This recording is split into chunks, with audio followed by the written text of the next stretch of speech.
एक तरफ जहां देश में कोरोना संक्रमण विकराल रूप धारण कर चुका है, वहीं दूसरी तरफ मानवता पर आए संकट में राजस्थान के जोधपुर में भी कई लोग देवदूत बनकर सामने आए हैं और दिन रात लोगों की सेवा कर रहे हैं ताकि ऑक्सीजन और दवाओं की कमी से किसी की जान ना जा पाए।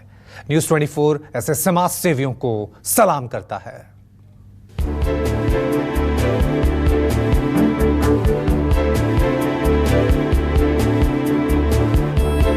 आपदा को कुछ लोगों ने जब अवसर बना लिया तो कुछ लोग इंसानियत की सेवा के लिए दूत बनकर भी सामने आ गए। शवों को अस्पताल से उठाने और शमशान तक पहुंचाने के लिए जब एम्बुलेंस वाले डकैतों ने परिजनों को लूटना शुरू किया तो जोधपुर के रहने वाले आदित्य सिंह ने इस मुश्किल घड़ी में लोगों की पीड़ा को समझा और अपने लाखों की 2 कारों को गरीब जनता के लिए समर्पित कर दिया और खुद दोस्तों के साथ मिलकर एम्बुलेंस के जरिए लोगों की मदद शुरू कर दी।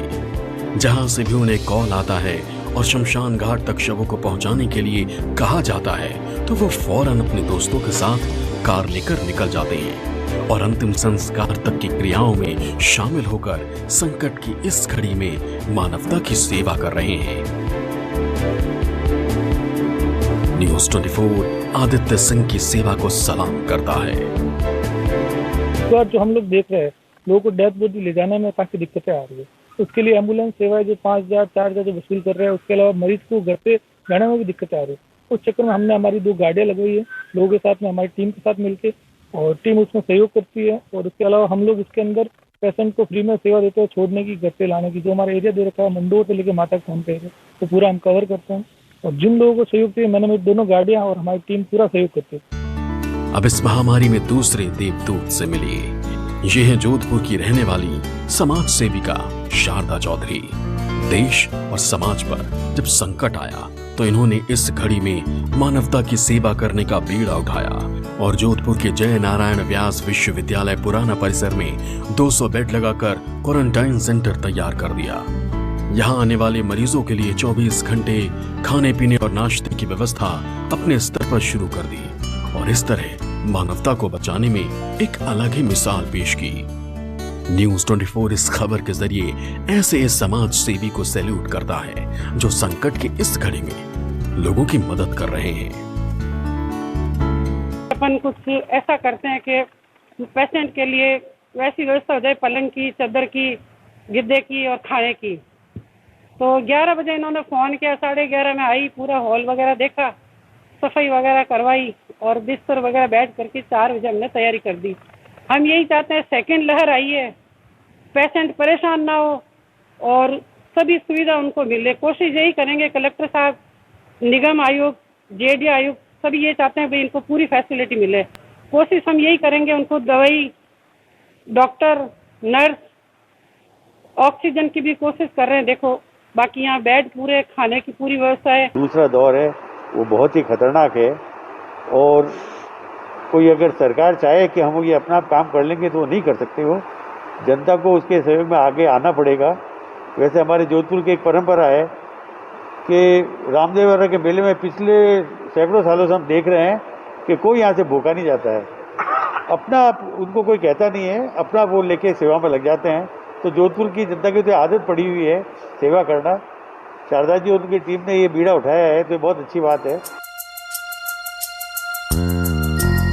इस वक्त लोगों को सबसे ज्यादा संकट सांसों की है। ऑक्सीजन ना मिलने और सांसों की दिक्कत से सबसे ज्यादा जाने जा रही हैं। ऐसे में कुछ लोग ऑक्सीजन की भी व्यवस्था में जुटे हैं।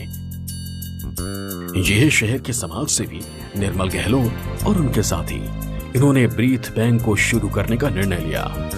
निर्मल गहलोत बताते हैं कि ऑक्सीजन की कमी होने पर उन्हें उनकी मां को एम्स अस्पताल में भर्ती करवाना पड़ा था। यदि घर पर ही व्यवस्था हो जाती तो वो अस्पताल में नहीं रहती। वहीं कुछ दिनों पहले उन्होंने अपने एक मित्र को भी ऑक्सीजन की कमी के चलते खो दिया था। इसके बाद निर्मल गहलोत ने अपने स्तर पर 10 मशीनें मंगवाई और जोधपुर में पहला ब्रीथ बैंक बनाना शुरू कर दिया। बीते दिनों मेरी माँ को कोरोना हुआ और कोरोना के बाद में हमने उनको एम्स में भर्ती कराया और एम्स में माँ आपकी एम्स में हों और अब बाकी सब घर पर हों।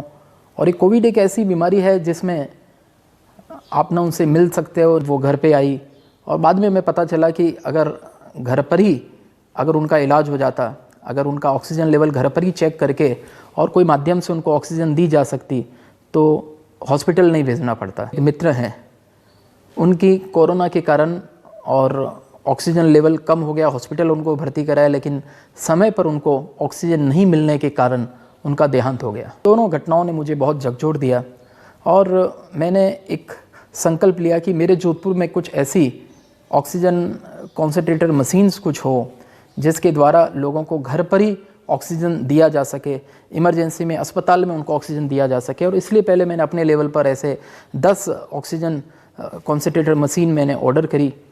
लोगों का और ऐसा रहा कि और करना चाहिए, तो फिर मैंने 25 ऑर्डर किया। एक छोटी मुहिम जो हमने सोची थी उसने जोधपुर ब्रीथ बैंक, जोधपुर श्वास बैंक का रूप ले लिया। आदित्य सिंह, शारदा चौधरी और निर्मल गहलोत जैसे समाज सेवियों की इस वक्त बेहद जरूरत है ताकि मुश्किल की इस घड़ी से बाहर निकला जा सके और लोगों की मदद की जा सके। न्यूज़ 24 ऐसे समाज सेवियों को सलाम करता है। जोधपुर से लोकेश व्यास की रिपोर्ट, न्यूज़ 24। नमस्कार, मैं हूं मानक गुप्ता। अगर आपको हमारा ये वीडियो पसंद आया हो तो इसे लाइक और शेयर जरूर करें और हाँ, हमें सब्सक्राइब और फॉलो करना ना भूलें ताकि आप देश और दुनिया की कोई खबर मिस ना करें। चाहे कोई ब्रेकिंग न्यूज हो या कोरोना वायरस से जुड़ी कोई भी अपडेट, पॉलिटिक्स हो या आपकी जेब से जुड़ी कोई खबर, इलेक्शन की कोई न्यूज हो, कोई कंट्रोवर्सी हो या फिर कोई वायरल वीडियो, सब कुछ मिलेगा न्यूज़ 24 पर। तो जुड़े रहिए हमारे साथ और देखते रहिए न्यूज़ 24।